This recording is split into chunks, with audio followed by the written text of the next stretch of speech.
అందరికీ వందనాలు. యేసుక్రీస్తు నామములో దేవుని పరిశుద్ధ నామానికి స్తుతులు స్తోత్రాలు చెల్లిస్తున్నాను. సాయంకాల సమయంలో దేవుడిచ్చిన ధన్యతను బట్టి మరి మీ అందరికీ హృదయపూర్వక వందనాలు. దేవుని పరిశుద్ధ నామానికి స్తోత్రాలు చెల్లిస్తుంటున్నాను. మరి ఈ యొక్క స్కై ప్రోగ్రామును ప్రార్థన ద్వారా స్టార్ట్ చేసుకుందాం.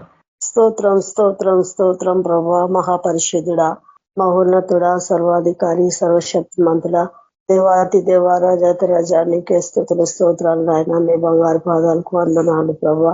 అయ్యా నీకే స్తుతి స్తోత్రాలు నాయన. నీ ఆకాశం, నీ సింహాసనం, భూమి నీ పాదపీఠం ప్రభా. నీ పాదపీఠం దగ్గర మేము కూడి ఉన్నాం ప్రభా. ఆన్లైన్ ప్రార్థనలో తండ్రి మా మధ్యలో మీరు దేహాన్ని నాయన నీ సన్నిధి మాకు తోడుగా ఉంచండి ప్రభా.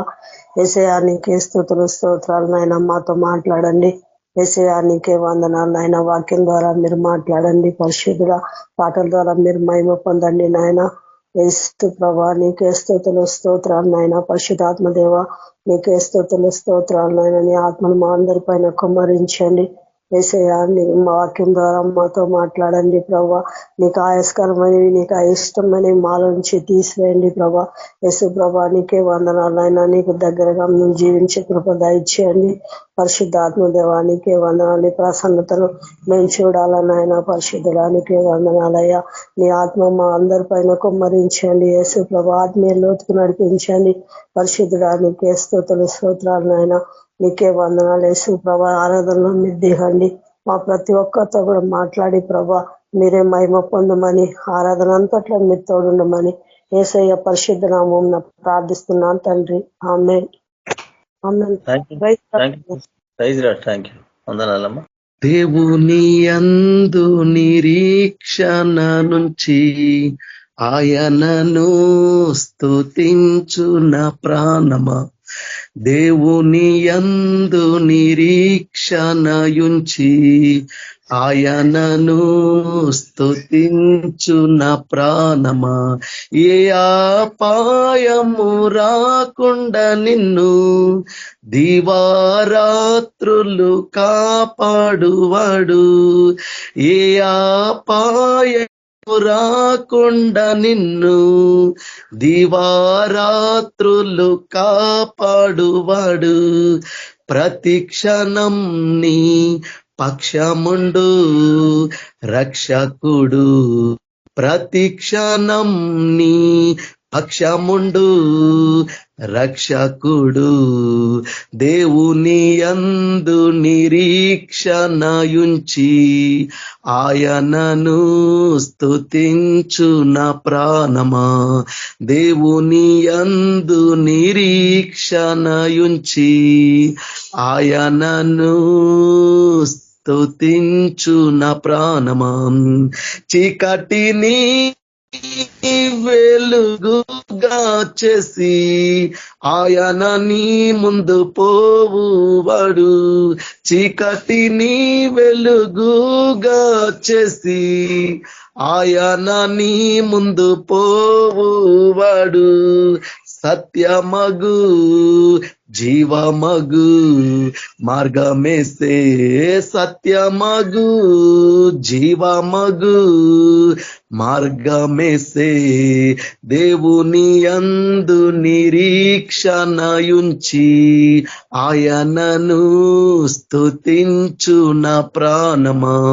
దేవుని యందు నిరీక్షణయుంచి ఆయనను స్తుతించున ప్రాణమా. నీకు సహాయము చేయువాడు, సదాదుకొనువాడు ఆయనే. నీకు సహాయము చేయువాడు, సదాదుకొనువాడు ఆయనే. ఆధారము ఆదరణ ఆయనలో. ఆధారము ఆదరణ ఆయనలో. దేవుని యందు నిరీక్షణయుంచి ఆయనను స్తుతించున ప్రాణమా. దేవుని యందు నిరీక్షణయుంచి ఆయనను స్తుతించు నా ప్రాణమా. తల్లి తన బిడ్డను మరచినను మరువడు నీ దేవుడు నిన్ను. తల్లి తన బిడ్డను మరచినను మరువడు నీ దేవుడు నిన్ను. తల్లి కన్నా తండ్రి కన్నా ఉత్తముడు, తల్లి కన్నా తండ్రి కన్నా ఉత్తముడు. దేవుని యందు నిరీక్షణయుంచి ఆయనను స్తుతించు నా ప్రాణమా. దేవుని యందు నిరీక్షణయుంచి ఆయనను స్తుతించు నా ప్రాణమా. నీకు విరోధముగా రూపించిన ఏ విధ ఆయుధమును వర్ధిల్లదు. నీకు విరోధముగా రూపించిన ఏ విధ ఆయుధమును వర్ధిల్లదు. శత్రువులు మిత్రులుగా మారెదరు, శత్రువులు మిత్రులుగా మారెదరు. దేవుని యందు నిరీక్షణయుంచి ఆయనను స్తుతించు నా ప్రాణమా. దేవుని యందు నిరీక్షణయుంచి ఆయనను స్తుతించు నా ప్రాణమా. పర్వతములు తొలగిపోయినను తన కృపా నిన్ను ఎన్నడు వీడదు. పర్వతములు తొలగిపోయినను తన కృపా నిన్ను ఎన్నడు వీడదు. కనికరా సంపన్నుడు నా దేవుడు, కనికరా సంపన్నుడు నా దేవుడు. దేవుని యందు నిరీక్షణయుంచి ఆయనను స్తుతించు నా ప్రాణమా. దేవుని యందు నిరీక్షణయుంచి ఆయనను స్తుతించు నా ప్రాణమా. స్తుతి మహిమలు నీకే ప్రభు, నిత్యము నిన్నే కొనియాడెదా. స్తుతి మహిమలు నీకే ప్రభు, నిత్యము నిన్నే కొనియాడెదా. హల్లెలూయా హల్లెలూయా హల్లెలూయా హల్లెలూయా హల్లెలూయా హల్లెలూయా. దేవుని యందు నిరీక్షణయుంచి ఆయనను స్తుతించు నా ప్రాణమా. దేవుని యందు నిరీక్షణయుంచి ఆయనను స్తుతించు నా ప్రాణమా. తల్లి తన బిడ్డను మరచినను మరువడు నీ దేవుడు నిన్ను. తల్లి తన బిడ్డను మరచినను మరువడు నీ దేవుడు నిన్ను. తల్లి కన్నా తండ్రి కన్నా ఉత్తముడు, తల్లి కన్నా తండ్రి కన్నా ఉత్తముడు. దేవుని యందు నిరీక్షణయుంచి ఆయనను స్తుతించు నా ప్రాణమా. దేవుని యందు నిరీక్షణయుంచి ఆయనను స్తుతించు నా ప్రాణమా. ఏ అపాయము రాకుండా నిన్ను దివారాత్రులు కాపాడువాడు. ఏ అపాయము రాకుండా నిన్ను దివారాత్రులు కాపాడువాడు, ప్రతిక్షణం నీ పక్షముండు రక్షకుడు, ప్రతిక్షణం నీ పక్షముండు రక్షకుడు. హల్లెలూయా. థ్యాంక్ యూ అన్న. Praise lord. Praise lord Dilip Kumar. Thank you. ప్రభు యొక్క నామంను బట్టి మీకు అందరికీ వందనాలు. ఇచ్చిన అవకాశం కొరకు మీకు అందరికీ ధన్యవాదాలు తెలుపుకుంటూ ఈ రోజు మనం వాక్య ధ్యానం చేసుకుందాము. ప్రతిరోజు ప్రతి గుడ్ ఫ్రైడేకి మనం వింటున్న మాటలే. అందులో దేవుడు మనతో ఈ రోజు ఏ విధంగా మాట్లాడుతున్నాడు అనేది ధ్యానం చేసుకుందాం. లూకాసు వార్త 23వ అధ్యాయము, లూకాసు వార్త 23వ అధ్యాయము 40వ వచనం, 40, 41, 42, 40, 41, 42, 43 చూడండి. అయితే రెండవ వాడు వానిని గద్దించి, నీవు అదే శిక్షా విధిలో ఉన్నావు కనుక దేవునికి భయపడవా? మనకైతే ఇది న్యాయమే, మనము చేసిన దానికి తగిన ఫలము పొందుచున్నాము. కానీ ఈయన ఏ తప్పిదమును చేయలేదని చెప్పి ఆయనను చూచి. ఒక పరివర్తన చెందిన దొంగలో నుంచి మనకు కొన్ని సత్యాలను దేవుడి రోజు మనతో మాట్లాడుతున్నాడు. ఒక పరివర్తన చెందిన దొంగ ద్వారా మనతో మాట్లాడుతున్నాడు. ఒక చిన్న ప్రార్థన చేసుకుందాం. పరిశుద్ధుడ, మహాగణుడ, కృపామయుడ, సర్వసత్యంలోనికి మమ్మల్ని నడిపిస్తున్న దేవుడు నీకు వందనాలు చెల్లిస్తున్నాం. మీ యొక్క వాక్యం ద్వారా మాకు తగిన జ్ఞానమును ప్రభానతని బోధించుటకు కావలసినటువంటి ప్రభానతండి నీ యొక్క ఆత్మను ప్రభ మాకు దయచేయమని, విన్న వాక్యంను ఫలింప చేయమని, ప్రతి ఒక్కరిలో ప్రభానతండి నాటమని ప్రభ యేసయ్య మీ యొక్క శక్తిగల నామంలో అడిగి ప్రార్థించి వేడుకుంటున్నాం తండ్రి. ఆమేన్. సో లూకాసు వార్తలో నుంచి ఈ రెండవ దొంగ మాట్లాడిన మాటలను బట్టి ఆయన ఏం అడుగుతున్నాడు ఇక్కడ? యేసు, నీవు నీ రాజ్యంలోనికి వచ్చినప్పుడు, నీవు నీ రాజ్యంలోనికి వచ్చినప్పుడు నన్ను జ్ఞాపకము చేసుకో కదా, నన్ను జ్ఞాపకం చేసుకోనమనెను. అందుకు ఆయన వానితో, నేడు నీవు నాతో కూడా పరదేశంలో ఉందువని నిశ్చయముగా నీతో చెప్పుచున్నాను. నిశ్చయముగా నీతో, డెఫినెట్ అన్నమాట, కంపల్సరీ కాదు, definitely you are going to be with me today.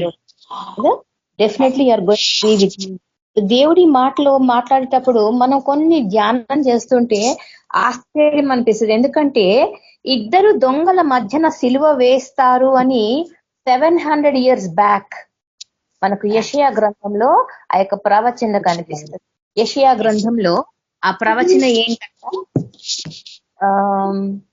మీరు ఒకసారి యెషయా గ్రంథం 53వ అధ్యాయం చూస్తుంటే అక్కడ కనిపించే మాట యెషయా గ్రంథము 53వ అధ్యాయము 12వ వచనంలో ఉంటుంది ఈ మాట.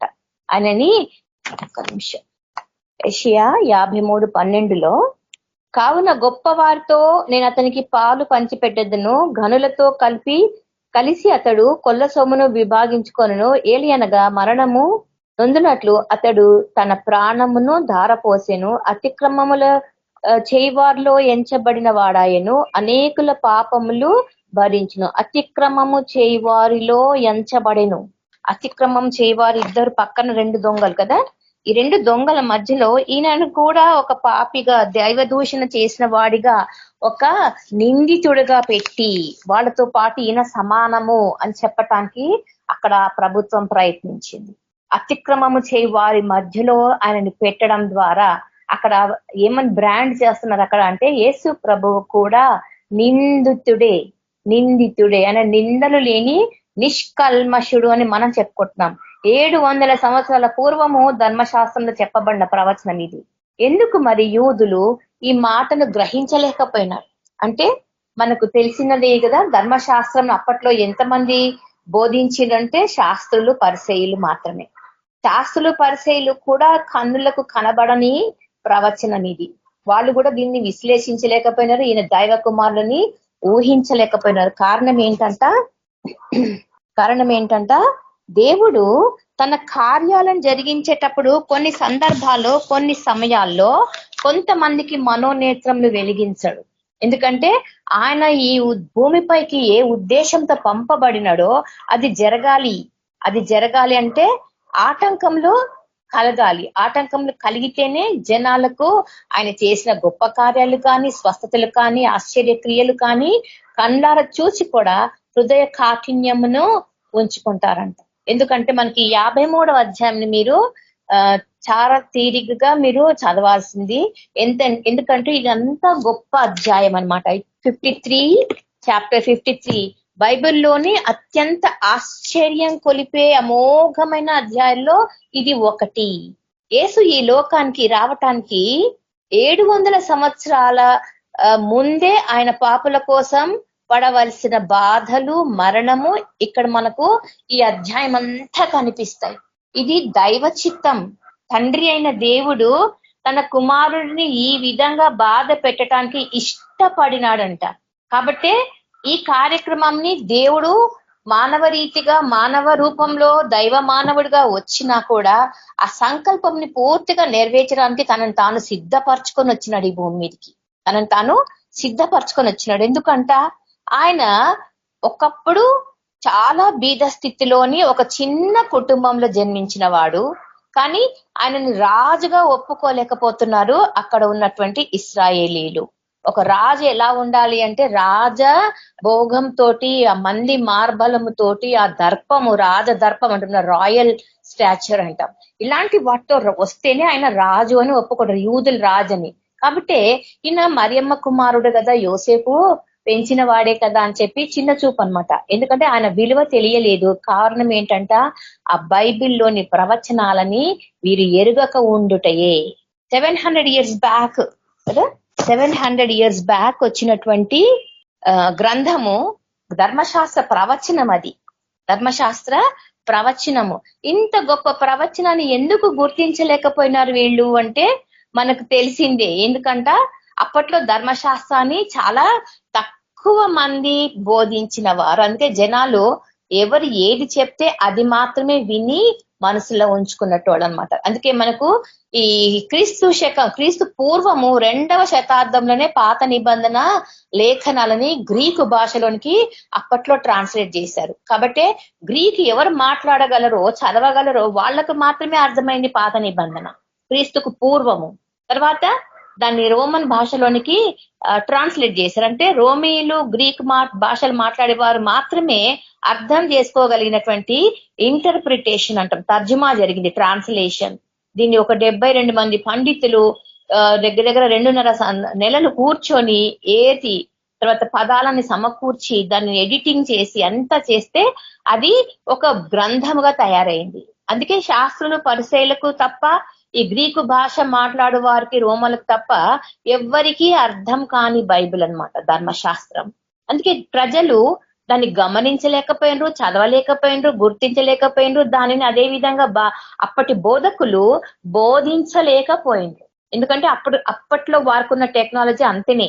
తర్వాత 383 కదా క్రీస్తు శకం అంటే యేసు ప్రభువు చనిపోయిన తిరిగి లేచిన తర్వాత 300 సంవత్సరాలకు, అంటే ఆయనకు 30 ఏళ్ళు వచ్చినప్పుడు దగ్గర 350 సంవత్సరాలకు అప్పుడు జెరోమ్ అనే ఒక భక్తుడు దాన్ని లాటిన్ భాషలోనికి తర్వాత దాన్ని వేరే భాషలోనికి తర్జుమా చేయడానికి ప్రయత్నాలు జరిగినాయి.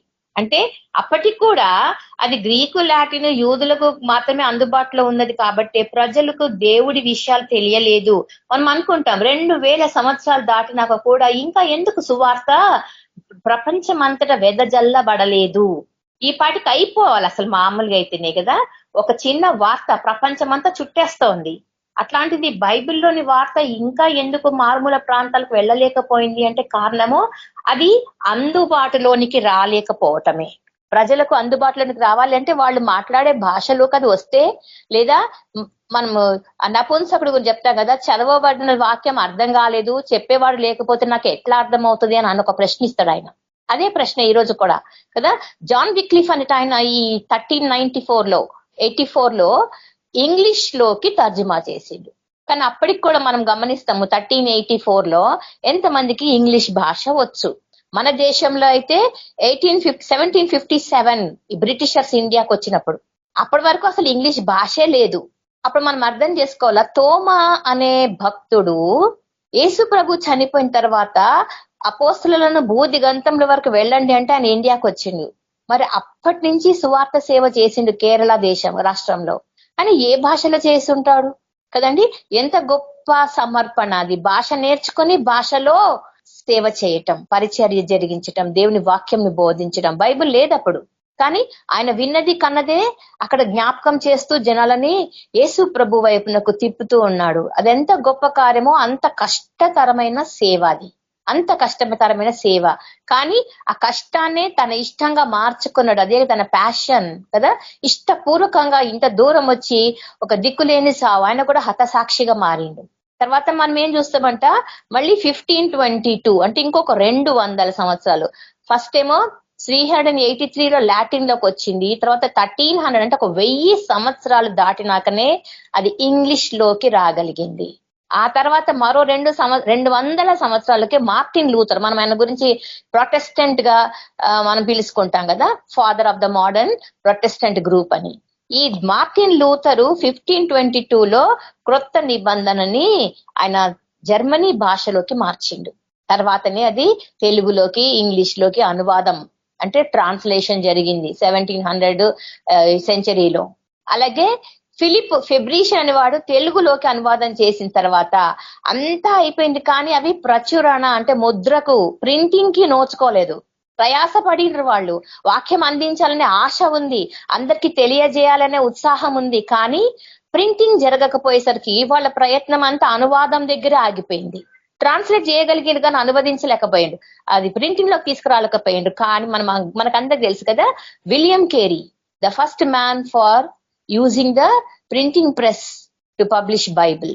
తర్వాత ఆయన భాష నేర్చుకుంటూ బెంగాలీకి వచ్చిండు, బెంగాల్ నుంచి ఇండియన్ లాంగ్వేజెస్ నేర్చుకుంటూ, ఆ తర్వాత తెలుగు అనువాదము, మనకు తెలుగు బైబిల్ ఎప్పుడు వచ్చిందంట 1811లో అనువాదం జరిగింది. కానీ సాతాను అన్ని గమనిస్తున్నాడు, ఎందుకంటే ధర్మశాస్త్రమును ప్రజల యొద్దకు రానివ్వకూడదు, వాక్యముని దేవుని పిల్లల యొద్దకు రాకుండా అది విశ్వ ప్రయత్నాలు మొదటి నుంచి చేస్తుంది. కాబట్టే ఇన్ని 100 సంవత్సరాలు, యేసు ప్రభు చనిపోయిన 1800 సంవత్సరాల వరకు తెలుగు వారికి వాక్యం అందలేకపోయింది.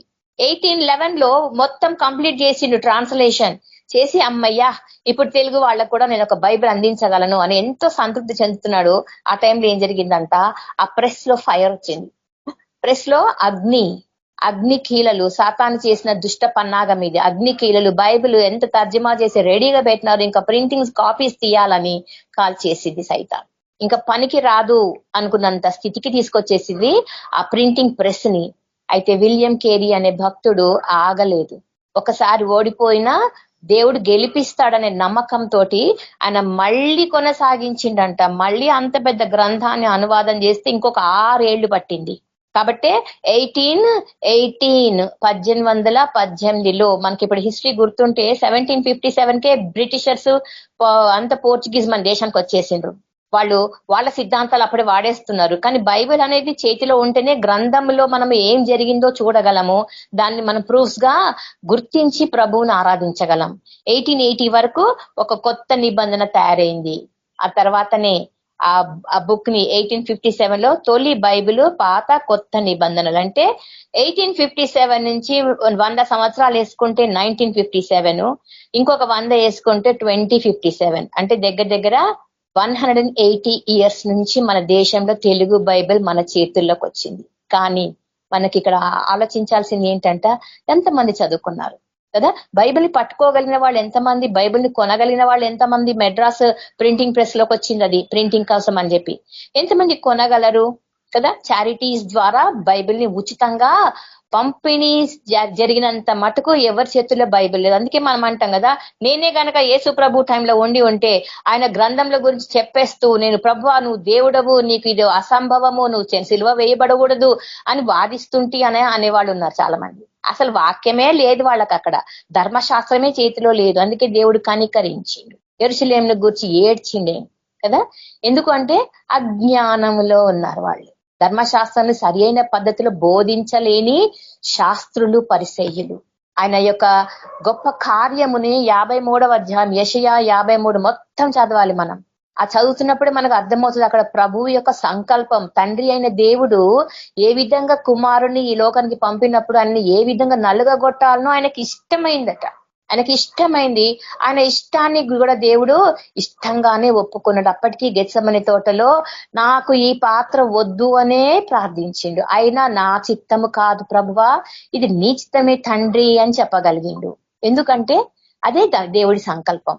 కానీ ఈ సంకల్పం గురించినటువంటి అంటే ఈ ప్లాన్స్, దేవుడి యొక్క ప్లాన్స్ గురించి ఆలోచించే వాళ్ళు కానీ ఎంతమంది ఉన్నారు కదా. ఈ రోజు కూడా మనం చూస్తున్నాము, ప్రభా నువ్వు 5 మేకుల పైన నువ్వు, ప్రభా శిలువ మీద నువ్వు, ప్రభా కొండ పైన నువ్వు, ప్రభా నువ్వు ఏకాంతంగా, ప్రభా ఒంటరి వైపునవు, ప్రభా దొంగల మధ్యన నిన్ను పెట్టినారు ప్రభా, ఇవన్నీ మనం చేస్తూ ఏడుస్తుంటాం. కానీ ఇది దేవుడికి ఇష్టమైనది. తన కుమారుడిని ఆ పాప పరిహారార్థ బలిగా ఇవ్వటానికి దేవుడు ఇష్టపడ్డాడంట. అది ఎంత ఇష్టపడ్డాడు అంటే ఆయనను అంతగా నలుగగొట్టడానికి ఇష్టపడ్డాడు. స్వరూపమును సొగసును కోల్పోయినాడంట యేసు ప్రభు. స్వరూపమును సొగసును కూడా ఆయన ఎంత బాగా అందంగా ఉన్నాడో. ఎందుకంటే 33 ఏళ్ల యువకుడు కదా అప్పుడు యేసు ప్రభు. అంత యంగ్స్టరు స్వరూపంనే కోల్పోయిండు అంటే మనకి బాధేస్తుంది, మనకు దుఃఖమేస్తుంది. కానీ మనం అందుకే దేవుడు ఏమంటుండో, ఏడవద్దు మీరు, నా కోసం అస్సలు ఏడవద్దు మీరు. ఎందుకంట మీకోసం, మీ పిల్లల కోసం ఏడవండి. ఎందుకంటే భవిష్యత్తులో ఇంకా రాబో దినాలలో దుర్దినాలు ఇంకా భయంకరంగా ఉంటాయి. వాటి గురించి సిద్ధపడి ఏడవండి, మీకోసం, మీ పిల్లల కోసం. ఇప్పుడు మనం అక్కడ దొంగ దగ్గరకు వద్దాం. ఈ తెలుగు భాష, తెలుగు బైబిల్ చేతికి వచ్చిన తర్వాత ఈ బైబిల్ యొక్క ఇంపాక్ట్ అంటే గ్రంథంను చదవడం ద్వారా అది ఏం చెప్తుంది మనకు అంటే, మన జీవితాల్లో గొప్ప ప్రభావంని చూపించగలదు ఈ వాక్యం, గొప్ప ప్రభావం. ఎందుకంటే ఆ వాక్యమైన దేవుణ్ణి ఒక దొంగ పక్క నుంచే చూస్తున్నాడు. ఆయన శ్రమలను చూస్తున్నాడు, ఆయన అవమానంను చూస్తున్నాడు, ఆయన వేదనను చూస్తున్నాడు. మరో దొంగలో ఏమాత్రం మార్పు రావటం లేదు, ఎగతాళి చేస్తున్నాడు. నువ్వు దేవుడివే అయితే అంటున్నాడు, నువ్వు నిజంగా క్రీస్తువు అయితే నిన్ను నువ్వు రక్షించుకో, మరి నా సంగతి నన్ను కూడా చేయి మరి కదా. దొంగలు ఎప్పుడు ఇట్లనే అంటుంటారు జైళ్లలో. తప్పించుకుందామంటే ఒకడు ప్రయత్నం చేస్తే వాడేమో అందరు పారిపోవడానికి ప్రయత్నం చేస్తుంటారు. ఇక్కడ దేవుడు దొంగ అదే మాట అంటాడు, మొదటి దొంగ. కానీ రెండవ వాడు ఏమంటాడు, ఇది మనకు న్యాయమే, ఎందుకంటే మనం తప్పు చేసినాం. కానీ ఈయన ఎవరు, ఏ తప్పు చేయని వాడు. ఈయనకి ఎట్లా తెలిసింది ఈ మాట?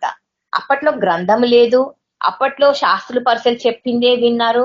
మరి అప్పట్లో ప్రజలకు సరి అయిన బోధ జరగలేదు, సత్యం తెలియబడలేదు, ప్రవచనాలని గమనించే అంత జ్ఞానం లేని అజ్ఞాన స్థితిలో వాళ్ళు ఉన్నారు. మరి ఈయనకి ఎట్లా తెలిసింది అంటే, ఈయనకు ఆ ఎన్లైట్మెంట్, ఆ జ్ఞానోదయం అనేది సిలువ పైనే జరిగింది. ఆయనకు ఆ జ్ఞానోదయం సిలువ పైన జరిగింది. ఎందుకంట వాక్యమైన దేవుణ్ణి ప్రత్యక్షంగా చూస్తున్నాడు. ఆయన చూస్తే బైబిల్ మొత్తం చూసినట్టే అనమాట. ఆయన ఎన్నో నేర్చుకున్నాడు. ఇంత 3 గంటల సమయంలో 12 నుంచి 3 గంటల మధ్యలో సిలువ పైన ఈ కార్యం జరుగుతున్నప్పుడు. అందుకే బైబిల్ అధ్యయనము మన జీవితాల పైన చాలా గొప్ప ప్రభావం చూపిస్తుంది. అది ఎందుకు అంటే, ధ్యానించడం ద్వారా లోక రక్షకుడైన యేసుక్రీస్తు పైన విశ్వాసము, ఈయననే నిత్య జీవానికి మార్గము అనేది తెలుసుకునేలా చేస్తుంది.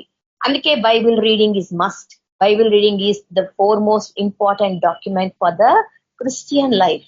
క్రైస్తవుడికి బైబిలే ఆధారం. పరిశుద్ధులు కాదు, పాస్టర్లు కాదు, మరి ఏ బోధకులు కాదు, బైబిలే ఆధారం. ఎందుకంటే ఇది మనకు మార్గంను నిర్దేశిస్తుంది, direction of the root of our journey. వివేకము కదా తెలియజేస్తుంది, తెలివితేటలు అనమాట. మంచి చెడులను తెలివినిచ్చు ఫలము తిన్నది ఆదాము అవ్వలు. వారికి మంచి చెడులు తెలిసినాయా మరి కదా? మంచి చెడులు ఏం తెలిసినాయో వాళ్ళకే తెలియాలి. ఎందుకంటే ఆ తర్వాతనే కదా కయ్యని హేబేలు చంపేసిందంటే వాళ్ళ పిల్లలకు మంచి చెడులు నేర్పలేదా? కాబట్టి మంచి చెడుల వివేకమునిచ్చేది ఆ యొక్క యేసు ప్రభు మాత్రమే. ఇది ఉద్దేశపూర్వకమైన సంతృప్తికరమైన జీవితాన్ని ఖచ్చితంగా మనకు ఇస్తుంది. సంతృప్తికరంగా జీవించటానికి ఇది సహాయం చేస్తుంది.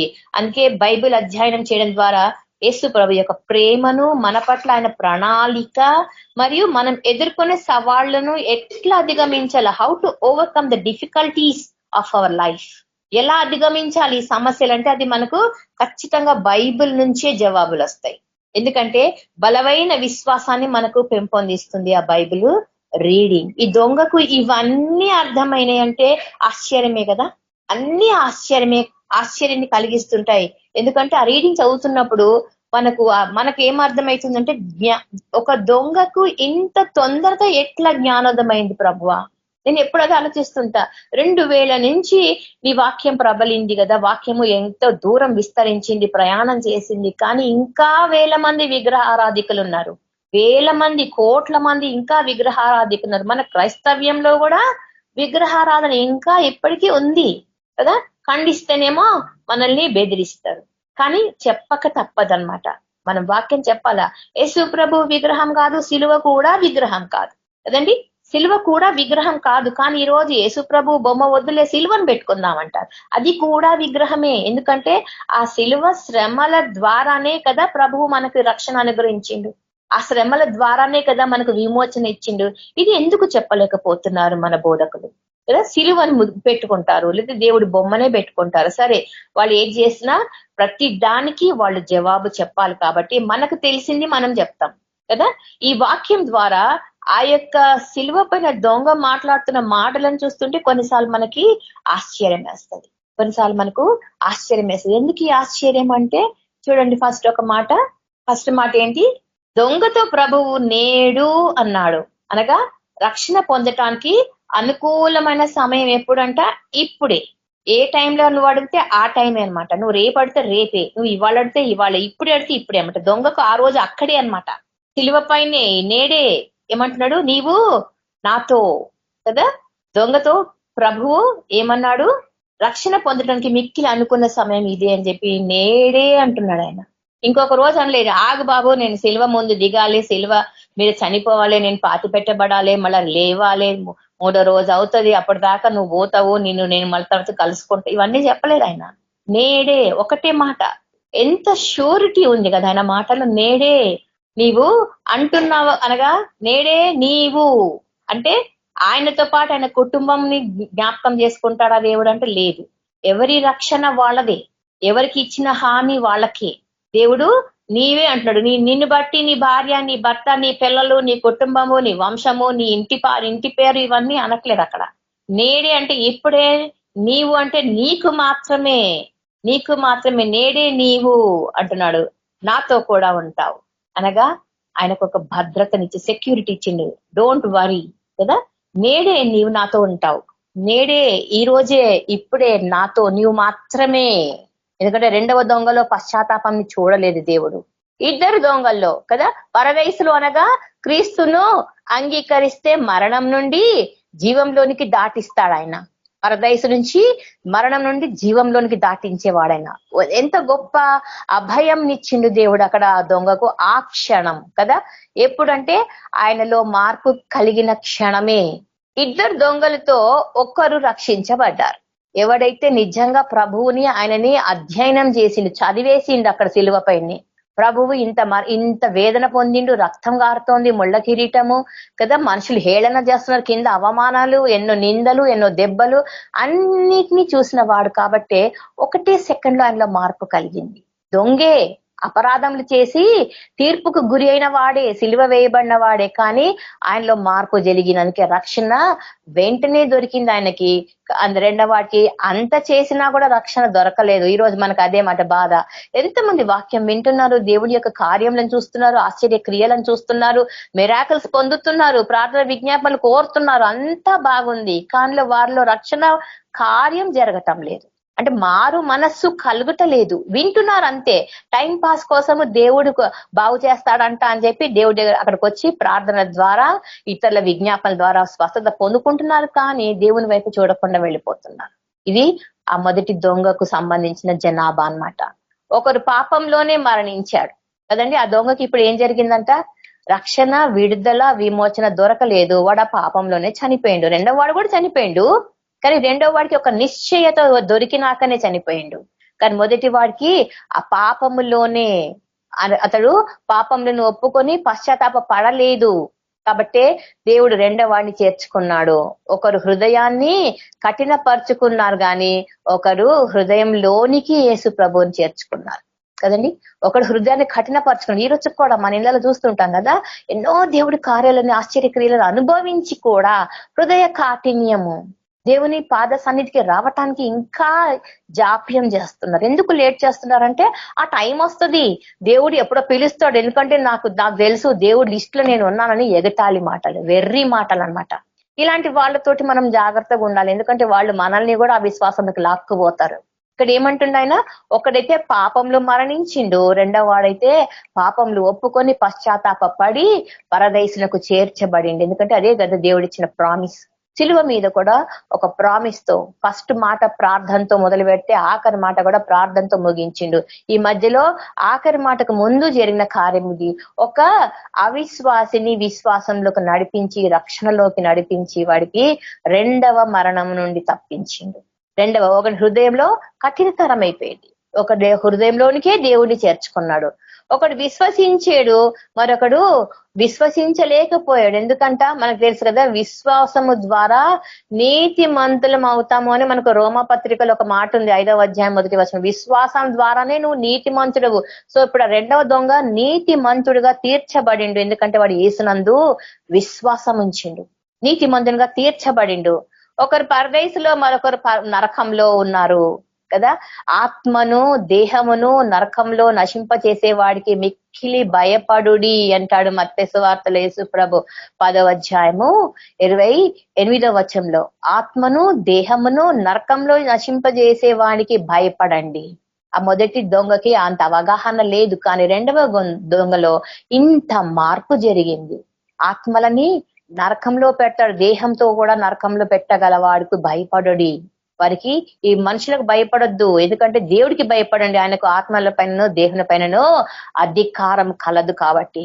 ఒకరు ఆయన దయ కోసము అర్థించాడు కదా. ఒక దొంగ, నీ దయ ఉంటే చాలు ప్రభా, నన్ను జ్ఞాపకం చేసుకో ప్లీజ్ కదా, lord have mercy on me please. వాడు దయతో దేవుణ్ణి అర్థిస్తున్నాడు, అంటే అడుక్కుంటున్నాడు వాడు, నన్ను జ్ఞాపకం చేసుకో ప్రభా అని. ఒకడేమో నువ్వు రక్షించుకో, నన్ను కూడా రక్షించు, నీ వల్ల అయితే నన్ను కూడా అనేటటువంటి ఒక అవహేళన కదా, ఎగతాళి మాటలు. మనం ఈ రోజు కూడా క్రైస్తవులు చాలా మందిని చూస్తాం కదా, ఎగతాళి. ఎందుకు అంత అహంకారమో మనకు అర్థం కాదు కదా. నేను పుట్టుక నుంచి క్రైస్తవుని నేను పుట్టుక నుంచి క్రైస్తవుని, మా ఇంట్లో దేవుడి పాటలు, దేవుడి వాక్యాలు, దేవుడి సినిమాలు అన్ని నడుస్తూ ఉంటాయి, అన్ని పండుగలు జోరుగా చేసుకుంటూ ఉంటాం. ఎందుకు? క్రైస్తవులము మేము పుట్టుక నుంచే అంటాడు. కానీ దేవుడు అంటున్నాడు, నువ్వు నిజంగా మారు మనసు పొంది కదా నూతన జీవంలోనికి వచ్చినవా, తిరిగి జన్మించుట వలన అంటావు కదా, అప్పుడే నీతిమంతులు అంటారు. నువ్వు తిరిగి జన్మించాల, born again Christian, not just a born Christian కదా. పుట్టుక క్రైస్తవుడు కాదు, పుట్టినాక తిరిగి జన్మించటం. ఈ క్రైస్తవులనే దేవుడు గుర్తిస్తాడు, ఎన్నుకుంటాడు కూడా. ఒకడు ఆయన దయ కోసం అయితే, ఒకడు ఆయనని ఎగతాళి కోసం. సిలువలో దొంగ మాత్రమే యేసు అని పిలిచాడు. ఇది గమనించాలి మీరు. యేసు, నీ రాజ్యంలోనికి నన్ను చేర్చుకో, యేసు అని అంటాడు. మామూలుగా అయితే అక్కడ అందరూ అప్పట్లో ఏమని పిలిచేవాడు, రబ్బూని కదా, బోధకుడా, దావీదు కుమారుడా, నజరేతువాడా, ఇలాంటి రకరకాల టైటిల్స్ తో పిలుస్తుంటే ఈ వ్యక్తి మాత్రం ఖచ్చితంగా యేసు, నీవు నీ రాజ్యంలో వచ్చినప్పుడు నన్ను జ్ఞాపకం చేసుకో. ఎందుకంట మరణ సమయంలో కూడా ఆ దొంగపై ప్రభువుకి అపరిమితమైన ప్రేమ, కృప కలిగిందంట. అంత స్పష్టంగా దేవుడు ఆ వ్యక్తిని చూస్తున్నాడు. ఆ వ్యక్తిని రబ్బు అనలేదు, ఆయన ఏమంటుండు, యేసు నన్ను జ్ఞాపకం చేసుకో, నీ రాజ్యంలో నన్ను జ్ఞాపకం చేసుకో అంటున్నాడు. దొంగకు దేవుడు ఇచ్చినటువంటి వరం ఏంటి? ఖచ్చితంగా నువ్వు పరదేశంలో ఉంటావు, ఆ తర్వాత పరదేశం నుంచి నువ్వు పరలోకానికి ఖచ్చితంగా వస్తావు నాతో పాటి. ఒక అభయం ఇచ్చిండు, నిశ్చయత ఉందన్నమాట. There is a surety that he would reach the heavens along with Lord Jesus. A surety కదా, ష్యూరిటీ మనం ఇస్తుంటాం చాలా సార్లు. ఈ ష్యూరిటీ ఏంటంటే దేవుడే మనకి ఇస్తున్నాడు ష్యూరిటీ. నా యందు నమ్మిక ఉంచి వాడికి నిత్య జీవమునిచ్చేవాడని నేనే. కాబట్టి తన రాజ్యంలో తిరిగి వస్తాడు అనేది ఆ దొంగకు ఆ రోజు తెలిసింది. నీ రాజ్యం వచ్చినప్పుడు అంటున్నాడు కదా, తన రాజ్యంతో మరలా ప్రభువు ఈ లోకానికి వస్తాడని గ్రహించాడంట వాడు. ఇది మనకు మొదటి తెస్సలోనికీయులకు రాసిన పత్రికలో 4వ అధ్యాయము 1వ వచనంలో ఉంటుంది. ఆయన తన రాజ్యంలోని తీసుకుపోవటానికి తిరిగి వస్తున్నాడు, తన రాజ్యంలో తీసుకుపోవటానికి తిరిగి వస్తున్నాడు. యేసుని రాజు అని, ఆయనకు ఒక రాజ్యం ఉంది అని గ్రహించాడు ఆ దొంగ. యేసు ఒక రాజు, ఆయన రాజులకు రాజు, ప్రభువులకు ప్రభు అని ఆ శిలువ పైన గుర్తించగలిగిండు. శ్రమలలో ఉంటూ చనిపోబోతూ కూడా ఇంత మార్పు, ఇంత ఉద్వేగంతో అడుగుతున్నాడు ఆయన. కదా. ఎందుకంటే ఈయన రాజు అని, ఈయనకు ఒక రాజ్యం ఉంది అని ఆయన గ్రహించగలిగినంట. మత్తయి సువార్తలో మనకు ఈ మాట 25వ అధ్యాయంలో కనిపిస్తుంది. మరణం తర్వాత జీవితం ఉంది అని వాడు గ్రహించిండు కదా. లైఫ్ ఆఫ్టర్ డెత్, ఇది ఒక మన బైబిల్ గ్రంథము, ఖురాన్ మాత్రమే చెప్తాయి. లైఫ్ ఆఫ్టర్ డెత్, చనిపోయిన తర్వాత కూడా ఈ జీవితం ఉంది, చనిపోయిన తర్వాత కూడా జీవితం ఉంది అనేది ఆయన నేర్చుకున్నాడు. యోహాను సువార్తలోని 11వ అధ్యాయంలో 25వ వచనంలో తెలుస్తుంది మనకి. There is life after death, మరణం తర్వాత జీవితం ఉంది, అట్లాగే మరణం తర్వాత శిక్ష కూడా ఉంది అని గ్రహించాడు వాడు. అందుకే క్షమాపణ కోరుకుంటున్నాడు. నేను దొంగనే, నేను కూడా పాపినే, నాకైతే ఇది సబబే, ఈ శిక్ష నాకు ఓకే, కానీ నువ్వు పరిశుద్ధుడవు, నువ్వు రాజువి, కాబట్టే నన్ను నీ రాజ్యంలో చేర్చుకంటే అతడిలోని పశ్చాత్తాపంని యేసు ప్రభు చూసిండు. పశ్చాత్తాపంలో ఇది ఎప్పుడు తీరా చనిపోబోతూ ఆయన ఇన్ని గ్రహించిండు అంటే ఎంతగా ధన్యుడు కదా, ఎంతగా ఈ ధన్యత మనకు వస్తుందా అని ఆశ్చర్యపోవాలి. ఎందుకు అంటే ఎన్నోసార్లు మాటల ద్వారా, కంటి చూపు ద్వారా కదా, నేత్రాశ ద్వారా, అన్నిటి ద్వారా పడిపోతూ ఉంటాము. ఒకవేళ చనిపోతే మనకు అంత సమయం ఉందా ప్రభువుని మళ్ళీ తిరిగి కనుగొనడానికి? కానీ ఈ భక్తుడు, మనం ఇప్పుడు భక్తుడు అనాలి ఆయన, ఎందుకంట పశ్చాత్తాపం కలిగింది ఆయనలో, మారు మనస్సు కలిగింది ఆయనలో, ప్రభువుని తెలుసుకున్నాడు ఆయన. ఏసే జీవము అని, ఏసే రాజు అని, ఆయనకు ఒక రాజ్యం ఉందని గుర్తించిన వ్యక్తి కాబట్టే ఆయనని అడుగుతున్నాడు. ఎందుకంట మరణం తర్వాత శిక్ష ఉందని నాకు తెలుసు కాబట్టి. మనకి ఇది ప్రకటన గ్రంథంలో చూస్తామట 21వ అధ్యాయంలో మరణం తర్వాత మనకు శిక్ష ఉంది. ఎందుకంటే తీర్పు దినాన దేవుడు అందరిని వేరు చేస్తుంటాడు. ఆ రోజున ఎవరు నరకానికి నిర్ణయించబడ్డారో వాళ్ళు అటు పంపిస్తూ ఉంటాడు. పరలోకంలోనికి ఎవరు నిర్ణయించబడ్డారో వారిని ఆయన తన వైపుకు తీసుకుంటాడు. ప్రభులో పాపము లేదు అని గ్రహించాడు ఆ దొంగ. ప్రభులో పాపము లేదు అని గ్రహించాడు. అందుకే ప్రభుతో ఆయన ఇష్టపడిండు, ప్రభుతో పక్కన ఉండడానికి గ్రేట్ గా ఫీల్ అయ్యిండు. I'm also privileged person to stand beside my God కదా. దేవుడితో కూడా నేను నిలబడ్డా సిలువలో, ఒక ప్రివిలేజ్ అన్నమాట, అది ఒక ఆధిక్యత. అట్లా ఫీల్ అయ్యిండు ఆయన. భయపడాలని గ్రహించాడు, దేవుడికి భయపడాలి, ప్రభు రక్షకుడు అని గ్రహించాడు. నువ్వు నన్ను రక్షిస్తావు, అప్పుడే నేను నీ రాజ్యంలోకి వస్తానని. ఎంత ఘోర పాపినైనా క్షమించే దేవుడని కూడా ఈయన గ్రహించిండు. ఎంత ఘోర పాపిని, బదులు పలకని యేసులో ఓర్పును కూడా చూసింది ఈయన. ఒక్క మాట మాట్లాడతలేడు. మీ జనాలు ఎగతాళి చేస్తుంటే మామూలుగా అయితే మనలో రక్తం ఉడికిపోయి రెచ్చిపోయి చంపలు టపా టపా పగలగొట్టి గోడకేసి పగలగొట్టి చంపేద్దామన్నంత కోపం వస్తుంది. కానీ ప్రభువు అంత ఘోరమైనటువంటి శ్రమలలో కూడా ఓర్పును ప్రదర్శించిండు. అందుకే ఆ దొంగలో అంత గొప్ప మార్పు జరిగింది. ఓర్పుని చూపించగలిగిండు. ఇది దేవుని యొక్క సార్వభౌమత్వానికి, ప్రభు యొక్క సావరిన్ పవర్ అంటాం. సార్వభౌముడు అన్నిటిపైన అధికారం కలిగిన వాడు, అన్నిటిపైన, భూమి నాది అంటాడు కదా, అన్నిటిపైన అధికారం కలిగిన వాడు. కాబట్టి ఆయన అవన్నీ జరగాలని నిర్ణయించబడింది కాబట్టి అవన్నీ జరగటానికి ఆయన కూడా తన సహాయంని అందిస్తున్నాడు అక్కడ. Otherwise that will be a failure కదా. యేసుప్రభు కనుక ఒప్పుకోకపోతే, ఓర్పు పోగొట్టుకుని ఉంటే ఆ కార్యక్రమమే వేరు. కానీ ఆయన వచ్చిందే ఆ కార్యక్రమం జరిగించటానికి. ఎందుకంటే ఆ దొంగ చేసిన పనులన్నీ చాలా భయంకరమైన పనులు. ఆయన ఎంతగా ఓర్పుతో ఆయన మాటలకు జవాబులు ఇచ్చిండో, క్షమించిండో, ఆయనని ఆరాధిస్తున్నాడు. ఇప్పుడు దేవుడిని ఆరాధిస్తున్న సిలువ పైన ఆయన. ఎందుకంటే తాను పాపిగా ఉన్నానని గ్రహించిండు, దేవుని దగ్గర పశ్చాత్తాపంని కోరిండు, పరలోకానికి మార్గం క్రీస్తువే అని గుర్తించిండు. ఎందుకు ఆ మాట అంటున్నాడు? నీ రాజ్యంలో నన్ను చేర్చుకోని అనడానికి కారణం ఏంటి? ఆయనలోనే, ఆయన ద్వారానే, ఆయనతోనే మార్గం, ఆయనతోటే. నన్ను జ్ఞాపకం చేసుకోండి ప్రభు అని వేడుకున్నాడు. నీ రాజ్యంలో నన్ను చేర్చు ప్రభు అని రోధిస్తున్నాడు. ఎంత ఆధిక్యత పొందింది ఈ దొంగ కదా. ఇంత జరుగుతున్న రెండవ వాడిలో మార్పు రావటం లేదు, మొదటి వాడిలో మార్పు రావటం లేదు. రెండవ దొంగలో మాత్రము భయంకరమైన ఓవర్ టర్న్ అనమాట, యూ టర్న్ తీసుకుండి సిలువ పైన కదా. ఒక దొంగగా నేరారోపణ స్థాపించబడి సిలువ శ్రమ పొందుతున్నాడు, వేలాడదీయబడ్డాడు, చచ్చిపోబోతున్నాడు. ఆయనలో ఒక రకమైన మార్పు. ప్రభు సిలువలో దొంగ పట్ల ఏం చేసింది అనేది ఇప్పుడు మనం గమనిస్తే, క్షమించాడు, రక్షించాడు, శిక్ష నుండి తప్పించాడు. క్షమించిండు, అందరు రక్షించిండు, శిక్ష నుండి తప్పించిండు, తర్వాత వాడి ప్రార్థనను అంగీకరించిండు, అతని మీద అపరిమితమైన కృపను చూపించిండు. అపరిమితం, లిమిట్లెస్ అన్నమాట మర్సీ కదా. ఆయన మర్సీ ఎండ్లెస్ అంటాం. అంత గొప్ప మర్సీ ఆయన పైన కృపని చూపించిండు. తర్వాత నరకాన్ని నుంచి తప్పించిండు,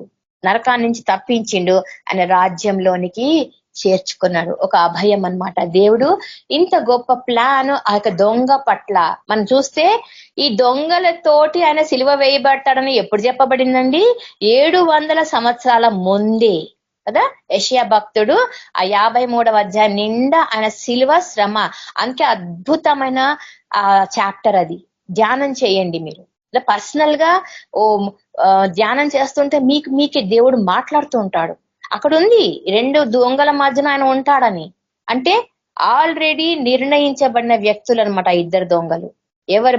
అందుకే మనం దేవుడితో ప్రార్థిస్తున్నప్పుడు, నీ ప్లాన్స్ నా జీవితంలో కదా, నీ చిత్తమే నా జీవితంలో జరుగును గాక. ఎందుకంట మన గురించి ఆయనకు ఆల్రెడీ తన చిత్తం ఒకటి ఉన్నది. అందుకే మనం ప్రార్థిస్తున్నప్పుడు కొన్నిటికి జవాబులు వస్తున్నాయి, కొన్నిటికి జవాబులు రావు. ఎందుకంట ఆయన చిత్తంలో ఉంటేనే ఆ కార్యం మన జీవితాలలో జరుగుతుంది. ఇప్పుడు ఇక్కడ 700 సంవత్సరాల ముందర చెప్పబడిన మాటల్లో ఆయనని దోషులతో నిలబెడతాడంటే, ఆ దోషులు ఎవరో దేవుడికి 700 years బ్యాక్ తెలుసు. కాబట్టి దాంట్లో ఒకడికి విడుదల దొరికింది, ఒకడికి రక్షణ దొరకలేదు. అంటే one is rejector and one is receiver. One is a receiver because lord is the redeemer కదా. పాప క్రయ ధనముగా ఆయనకు విమోచనను ప్రకటించిండు ఆయన. ఎందుకంటే ఆయనకు హక్కు ఉంది దైవ కుమారుడిగా. ఒక రెడీమర్, అక్కడ విమోచన జరిగింది. ఒకడు విడుదల పొందిండు, రిసీవ్ చేసుకున్నాడు కాబట్టి. ఒకడికి రిసీవ్ చేసుకోలేదు కాబట్టి వాడు రిజెక్ట్ చేయబడిండు. ఎందుకంట దేవుడి కార్యంలో అంత అద్భుతంగా ఉంటాయి. ఎవడు పరలోకానికి నిర్ణయించబడినడో దేవుడికి తెలుసు కదా. మనం ఏలియా దగ్గర చూస్తాం కదా, నా కొరకు 400 ప్రవక్తలు ఇంకా ఉన్నారు అని చెప్తాడు దేవుడు. అంటే ఒక నంబర్, ఒక డెఫినెట్ నంబర్ అని తెలుసు కాబట్టి ఏలియాను భయపడద్దు అంటాడు. కాబట్టి మనం ఏం గమనిస్తున్నాము? మారు మనసు పొందిన వారు ఇప్పుడు ఆ రాజ్యంలోకి ఎవరు వెళ్తారు? ఇప్పుడు మనం చూసుకున్నాము, ఒక దొంగకైతే నిశ్చయత దొరికిపోయింది. మన ఆయన రాజ్యంలోనికి ఎవరు వెళ్తారంట? ఒకటి ఫస్ట్ వన్, మారు మనసు పొందుకున్నవారు. మారు మనసు, నీకున్న మనసు నుంచి పూర్తిగా యూటర్న్ లేరికి కొత్త మనసుతో ఉంటే, ఆత్మ విషయమై దీనులైన వారు ధన్యులు అంటాడు దేవుడు మనకు కొండ మీది ప్రసంగంలో కదా. ఆత్మ విషయమై దీనులైన వారు ధన్యులు, ఎందుకంట పరలోక రాజ్యం వారిది. ఆత్మ విషయమై దీనులు అంటే, పరిశుద్ధతను గురించి, ప్రభువుని గురించి జ్ఞానము లేని వారు, దేవుని కోసము అల్లాడుతూ వెతుకుతూ ఉన్నవారు కదా. ఆయన జ్ఞానాన్ని పొందాలని ఎంతగానో ప్రయాస పడుతున్నవారు వీళ్ళు ధన్యులు. ఎందుకంటే వెతుకుతున్నారు యేసు ప్రభువుని. ఆయనని వెతికి ఆయనని దొరికించుకోవాలా. ప్రభు ఎక్కడ దొరుకుతాడు అంటే నీకు వాక్యంలో దొరుకుతాడు. ఆయనను వెతుకుతున్నారు. మరి ఇప్పుడు మనం మళ్ళీ మొదట్లోకి వస్తే 1800 years బైబిల్ లేదు. మరి ఈ జనాంగం అంతా ఎవరో చెప్తున్నది విన్నారు కదా. కాకపోతే పరిశుద్ధంగా, యథార్థంగా, నీతిమంతులుగా జీవించిన వాళ్ళు ఖచ్చితంగా పరలోకానికి వెళ్తారు. దేవుడి మాటలు మాత్రమే విన్నారు, వాళ్ళు వాక్యం చదవలేదు. కానీ 1857 తర్వాత వాక్యం అందింది, చదివిన వారు దేవుని గురించి రక్షణ మారు మనసు పొందగలిగిండ్రు, దేవుని సత్యం తెలుసుకున్నారు. అందులో చాలా మంది హతసాక్షులైనరు, చాలా మంది దేవుని కోసము నాజీరుగా చేయబడిన వారు, ఎంతో మంది దేవుని కోసం ప్రయాసపడి సేవ చేసి వారి కాలంను ముగించుకున్నారంట. ఈ రోజైతే మనకు వాక్యం అందుబాటులో ఉంది, మన చేతుల్లో ఉంది. మనము ఇంకెంతమందికో ప్రకటన చేయగలము. ఎందుకంట ఆత్మ విషయమై దీనులైన వారు ఎంతమంది ఉన్నారో వాళ్ళందరి యొద్దకు వాక్యం వెళ్ళాలి. ఇప్పుడు వీరికే పరలోక రాజ్యం ఎవరిది అంటే వీళ్ళదే. ఆత్మ విషయంలో నువ్వు దీనత్వం కలిగి ఉన్నావా? ప్రభుని ఇంకా వెతకడానికి ఇంకా సంతృప్తి చెందకూడదు అనమాట. ఇంకా వెతకాలి, ఇంకా ఏంటో యేసు ప్రభుని తెలుసుకుంటూనే ఉండాలి. ఇది ఒక నిరంతర ప్రక్రియ, a continuous cycle to learn about Jesus. ఎంత తెలుసుకున్నా అంత తక్కువే అంట మనం చూసుకుంది ఇంతవరకు. కాబట్టి తెలుసుకోవటానికి సిద్ధపడాలి. అంటే చాలా మంది అంటారు లెంటి డేస్ లో స్టార్ట్ చేస్తా బ్రదర్, 40 days ఖచ్చితంగా ఒక్క పూట నా ఉపవాసం అండి, మొత్తం బైబిల్ చదివేస్తా, దేవుడి గురించి తెలుసుకుంటా అంటారు. మంచిదే కదా, ఉపవాసం ఉండి బైబిల్ చదివితే మంచిదే. కొంతమంది అయితే 31st night డిసైడ్ చేసుకుంటారు, ఫస్ట్ నుంచి ఖచ్చితంగా ఈ 365 days లో నేను బైబిల్ చదివేస్తా కదా, తీర్మానాలు చేసుకుంటారు. కానీ దానికి కట్టుబడి ఉండే వాళ్ళు ఎంతమంది అంటే మనకు తెలుసు, లెక్క పెట్టచ్చు, చేతుల పైన వేళ్ల పైన లెక్క పెట్టచ్చు. ఎందుకంట ఆ పరిశుద్ధాత్మ నడిపింపు అందరిలో కార్యం జరిగిస్తేనే, అందుకే దానికి సమర్పణ కావాలి. ప్రభు, ఐ సరెండర్ టు యూ, నేను నీకు సమర్పించుకుంటున్నా, నడిపించువాడవు నీవే. నా జీవితంలో ఏది జరుగుతున్నది నా మేలుకే. మనం పాట పాడుతున్నది అంతా నా మేలుకే అని, అంతా నా మేలుకే, అంతా నా మంచికి. కాబట్టి సమర్పణతో వాక్యం చదువుతున్నప్పుడు మనకు ఆ రాజ్యం గురించినటువంటి వార్తలు వస్తూ ఉంటాయి. తండ్రి చేత ఆశీర్వదించబడిన వారిదే రాజ్యం. పరలోక రాజ్యం సారీ పరలోక రాజ్యం ఎవరిదండి?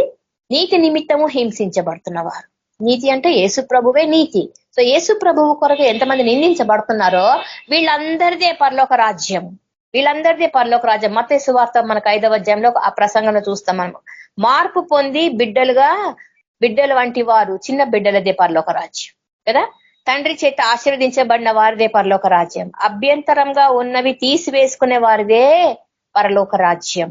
వెనుక తట్టు చూడకుండా నాగలి పైన చేయి వేసి ముందుకు వెళ్లే వారిదే పరలోక రాజ్యం. కొత్తగా జన్మిస్తేనే పరలోక రాజ్యం. ప్రభువు నిమిత్తం శ్రమలు అనుభవించిన వారికే మనం ఇది అపోస్తల కార్యాలు చూస్తాం. పరలోక రాజ్యం ఎవరిది? పరలోక రాజ్యం అంటే ఇంతమందిది అన్నమాట. మరి ఆయన రాజ్యం ఏది? ఎక్కడుంది? దొంగకైతే సిలువ పైనే కనబడింది ఆయన రాజ్యం. నీ రాజ్యంలో నువ్వు నీ రాజ్యంతో వచ్చినప్పుడు నన్ను జ్ఞాపకం చేసుకో అన్నాడు. సిలువ పైన వాడికి అంత గొప్ప దర్శనం కలిగింది. మరి నిజంగా ఆయన రాజ్యం ఎక్కడుంది అంటే మనకు నిర్గమకాండంలో 19వ అధ్యాయము చూడండి ఒకసారి. నిర్గమకాండము 19వ అధ్యాయము 6వ వచనంలో చూద్దాం. సమస్త భూమియు నాదే కదా. చూడండి, నిర్గమకాండము 19వ అధ్యాయము 6వ వచనంలో సమస్త భూమి నాదే కదా, మీరు నాకు యాజక రూపమైన రాజ్యముగాను పరిశుద్ధమైన జనముగాను ఉందురు అని చెప్పుము అని చెప్తున్నాడు అక్కడ. మీరే నా రాజ్యం. ఆ సమస్త భూమి నాది కాబట్టి భూమి మీద మీరు నాకు యాజక రూపమైన రాజ్యము. మనమే రాజులము యాజకులమని మనం చూస్తాం తర్వాత నూతన నిబంధనలో కూడా. మనమే రాజులము యాజకులము కాబట్టి ఆయన రాజ్యంలోనికి మనము వెళ్ళగలుగుతున్నాము. కారణం ఏంటంట? దేవుడు అంత అభయం ఇచ్చిండు. మీరు నా యాజకులు, నా రాజ్యం మీదే కదా, నా రాజ్యం మీదే అని. మళ్ళీ మనకు యోహాను సువార్తలో కూడా కనబడుతుంది, నా రాజ్యము పర సంబంధమైనది అంటాడు. నా రాజ్యము పర సంబంధమైనది అంటాడు. తర్వాత రోమా పత్రికలో 14వ అధ్యాయము 17వ వచనంలో ఇంకొక మాట ఉంది. ఏంటంటారు? నీతియు దేవుని రాజ్యమును భోజనమును పానమును కాదు, కానీ నీతియు సమాధానమును పరిశుద్ధాత్మ యందలి ఆనందమే. ఇది ఎక్కడుంటే, నీతి ఎక్కడుంటే, సమాధానం ఎక్కడుంటే, ఆనందం ఎక్కడుంటే, అది కూడా ఎక్కడ? పరిశుద్ధాత్మలో ఆనందించుట. ఇది ఎక్కడుంటే అక్కడే రాజ్యం, అక్కడే దేవుని రాజ్యం. కాబట్టి మత్తయి సువార్తలో మనకు 21వ అధ్యాయము 21వ అధ్యాయము చూడండి సార్. మత్తయి సువార్త 21వ అధ్యాయము 43వ వచనంలో అనుకుంటా సార్ చూడండి. కాబట్టి దేవుని రాజ్యము మీ యొద్ద నుండి తొలగింపబడి దాని ఫలమిచ్చు జనులకు ఇయ్యబడును అని మీతో చెప్పొచ్చున్నాను అంటాడు. అక్కడ యేసు ప్రభువు శాస్త్రులతో, పరిసయ్యులతో, ఇశ్రాయేలీలతో, యూదులతో దేవుని రాజ్యము మీ యొద్ద నుండి తొలగించబడింది. అందుకే ఇశ్రాయేలీలకు దేవుని రాజ్యం లేదు, అన్యులకు ఇవ్వబడింది. అది మనకు ఆధిక్యత దేవుడు ఇవ్వగలిగిండు. ఆ రోజు వారు ఆయనను రిజెక్ట్ చేస్తే ఆ ఆఫర్ మనకు వచ్చిందనమాట. పరలోక రాజ్యం అనే ఆఫర్ కదా. ఈ గొప్ప ఆధిక్యత పొందడానికి మనం ఏం చేసినామంటే మనం ఏమీ చేయలేదు. ఆయన కృప, కేవలం ఆయన కృపను బట్టి వాళ్ళకి బుద్ధి చెప్పటానికి మనకు రక్షణ ఇచ్చిండు, మనకు పరలోక రాజ్య నిశ్చయితనిచ్చిండు. కాబట్టి జనులకు ఇయ్యబడునని మీతో చెప్పొచ్చున్నానని చెప్పి ఒక కఠినమైన మాట చెప్తున్నాడు ఆయన. ఎందుకంటే ఆ పరలోక రాజ్యంలోనికి చేరాలి అంటే ఇవన్నీ జరగాలంట. ఆయన రాజ్యంలో ఏముంటుంది అసలు? పరలోక రాజ్యం అంటే అక్కడ ఉపమానం ఉంటుంది. అక్కడ మనకు ఒక పెండ్లి విందు అనేది.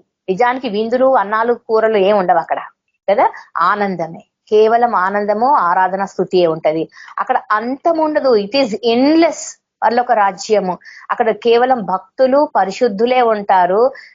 అది కూడా మన పూర్వీకులు కూడా, ప్రభువుని నమ్మి ప్రభువుని నిద్రించిన వారందరూ కూడా అక్కడ ఉంటారు. జీవవృక్ష ఫలములు ఉంటాయి.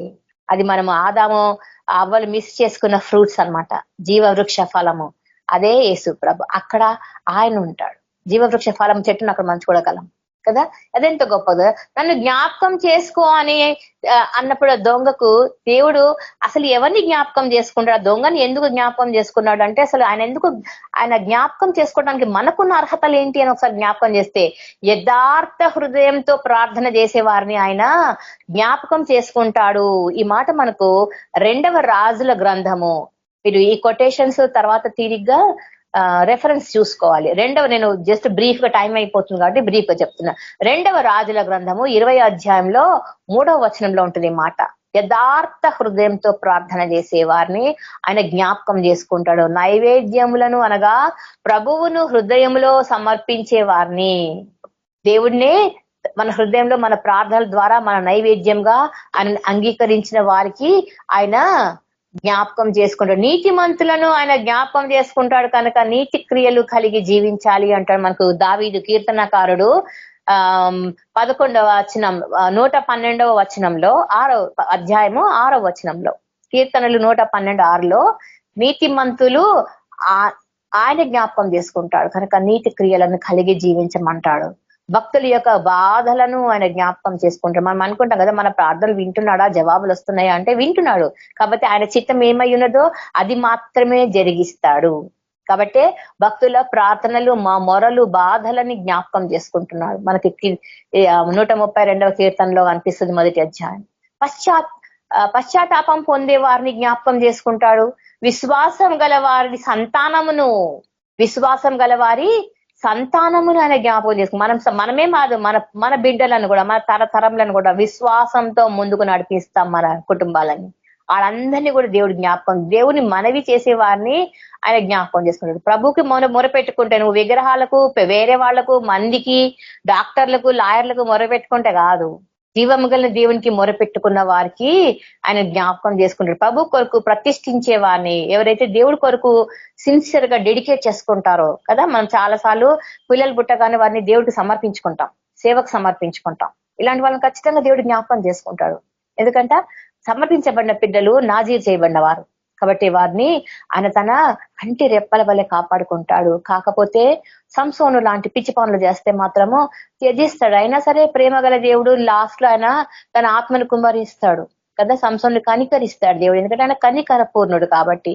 దేవుణ్ణి వదిలేసి దూరంగా వెళ్ళిపోయినా కూడా ఆ మరణ ఘడియలలో కళ్ళు పోయి కదా ఆత్మవేశమైనప్పుడు దేవుడు ఒక్కసారి నా బలము నాకు ఈ ప్రభా అని గోజాడిండు. అది దేవుడికి నచ్చింది. అందుకే తిరిగి తనను జ్ఞాపకం చేసుకున్నాడు. అందుకనే నన్ను జ్ఞాపకం చేసుకోమని వేడుకున్న వాళ్ళు చాలా మంది మనకు బైబిల్లో. ఇర్మియా జ్ఞాపకం చేసుకోమని ఏడ్చిండు, నన్ను జ్ఞాపకం చేసుకోమని వేడుకున్నాడు. ఎందుకంట ఆయన శ్రమలు, హింసలు ఎన్నిటినో పొందుకున్నాడు. ఆయన ప్రవక్తగా ఆయన ఆ రోజుల్లో బబులోనికి చెరగొనిపోయి వచ్చినప్పుడు ఇలాంటి సందర్భాల్లో శ్రమలు, చాలా హింసలు పొందిండు. ఆయన జ్ఞాపకం చేసుకో అని వేడుకున్నాడంట. సంసోను నన్ను జ్ఞాపకం చేసుకో అని వేడుకున్నాడు. హిజ్కియా నన్ను జ్ఞాపకం చేసుకో అని వేడుకున్నాడు కదా. మరణకరమైన రోగంతో పడి ఉన్నప్పుడు నన్ను జ్ఞాపకం చేసుకో అంటే దేవుడు కనికరించి 15 సంవత్సరాల ఆయుష్నిచ్చిన వాడు. స్వస్థత కొరకు జ్ఞాపకం చేసుకో, ఆయుష్ కాలం కొరకు జ్ఞాపకం చేసుకో అని హిజ్కియా ప్రార్థించిండు. సిలువల దొంగను మనం చూస్తున్నాం. ఇప్పుడు ఆయన నన్ను జ్ఞాపకం చేసుకోవాలి, ఎందుకంటే ఆయన రాజ్యంలో ఉండుటకు ఆ రక్షణ కొరకు వాడు తాపత్రయపడిండు. వాడిలో ఉన్నటువంటి ఆ ఉత్సాహము ఏంటంటే అది నేను దేవుడితో ఉండాలి, ఇంకంతే, నో వే కదా, నో వే, నాకు తెలిసిపోయింది ఇప్పుడు ఈయన రాజు అని, ఈయన రాజ్యం ఉందని చెప్పేసి అంత ఖచ్చితంగా దేవుడితో మాట్లాడిండు. మనం నెహెమ్యాను కూడా చూస్తాం కదా, నన్ను జ్ఞాపకం చేసుకో ప్రభు అని వేడుకున్నాడు. ఎందుకు? దేవుని మందిరము, ఆ మందిరము కొరకును దాని పని కొరకు పంపు ప్రభా, జనాలను పంపు, దూతలను పంపు, వీళ్ళందరిని పంపితే నీ కార్యం జరుగుతుంది అని చెప్పి. కాబట్టి మనము ప్రభువుని వేడుకోవాలి, జ్ఞాపకం. ప్రతి క్షణము, ప్రతి నిమిషము మనము ఆయనను వేడుకుంటూనే ఉండాలా, జ్ఞాపకం. ఎందుకంటే ఆయనకు అన్ని తెలుసు అని మనకు కూడా తెలుసు కదా, మనకి ఏం అవసరం అదన్నీ తెలుసు అనేది మనకు కూడా తెలుసు. కానీ మన నోటి నుంచి చెప్పేదాకా ఆయన చూస్తూ ఉంటాడు. ప్రభు ఆ దొంగ చేత దేని నుంచి రక్షించాడు ఇప్పుడు కదా, ప్రభువుని ఆ దొంగని దేని నుంచి రక్షించిండంటే వాడికి నిశ్చయిత ఇచ్చిండు కదా, రాజ్యంలోకి వస్తావన్నాడు కదా, నువ్వు నాకు ఖచ్చితంగా నా పరదేశంలో ఉంటావి నాతో పాటు అని చెప్పింది కదా. ఎందుకంటే వాడిని నాశనం నుంచి రక్షించిండు, పాపం నుంచి రక్షించిండు, ఉగ్రత నుంచి రక్షించిండు, రెండవ మరణం పొందకుండా రక్షించిండు, అగ్ని గంధకముల నరకము నుంచి రక్షించిండు. మరణం లేదు ఆయనకి, ఇప్పుడు యాతన పడే స్థలంలో నుంచి ఆయన రక్షించబడిండు. ఇప్పుడు మనకు కూడా అంతే, దేవుడు ఎందుకు రక్షిస్తున్నాడు అంటే ఇవన్నిట్లో నుంచి తప్పిస్తున్నాడు, రక్షిస్తున్నాడు. రక్షణ ఎలా పొందాలి? ఇప్పుడు ప్రతి ఒక్కరికి మనం చెప్పాల్సిన మాట ఇది. ఎందుకంటే మనం రక్షించబడ్డాం కాబట్టి. ఇప్పుడు రక్షణ అంటే ఏంటి అనేది చాలా మంది తెలియట్లేదు. ఎందుకంటే ఇది ఒక పదార్థము అన్నట్టయితే చూపించగలం కదా, ఒక బాలు, ఒక ఫ్లవర్, ఒక ట్రీ అంటే చూపించగలం. రక్షణ అనేది అది కంటికి కనబడినది కదా, అది మనసులో జరిగే ఒక క్రియ. మరి దీన్ని చూపించాలి అంటే చాలా కష్టం. ఎందుకంటే మనము చదువురాని వారిని, మొరటోళ్ళకి, బీదలకి చెప్పాలి అంటే అది కొంచెం మన నుంచి చాలా ఎక్స్పెక్ట్ చేస్తారన్నమాట వాళ్ళు. రక్షణ చూపించాలి అంటే ప్రభువు కృప ద్వారానే రక్షణ అనేది మన వాక్యం ద్వారా మాట్లాడుతున్నాం. ప్రభుని నమ్మడం ద్వారా రక్షణ అనేది మనకు రోమా పత్రికలో వస్తుంది. యేసు ప్రభు నమ్మితే నువ్వు రక్షించబడతావని. ప్రభు కృప ద్వారా రక్షణ అనేది మనకు ఎఫ్ఎస్సి పత్రికలో కనబడుతుంది, 2వ అధ్యాయం 8వ వచనం. దేవుని వైపు చూడడం ద్వారా మనకు రక్షణ. యెషయా గ్రంథము 45వ అధ్యాయము 22వ వచనం. నోటితో యేసు దేవుడని ఒప్పుకోవడం ద్వారా కూడా రక్షించబడతారు అని రోమా పత్రిక 10వ అధ్యాయం చెప్తుంది, 13వ వచనం. దేవుడు యందు విశ్వాసం ఉంచడం ద్వారా, ప్రభువుకు విధేయత చూపడం ద్వారా, హెబ్రీ పత్రికలో చెప్తాడు ఈ మాట.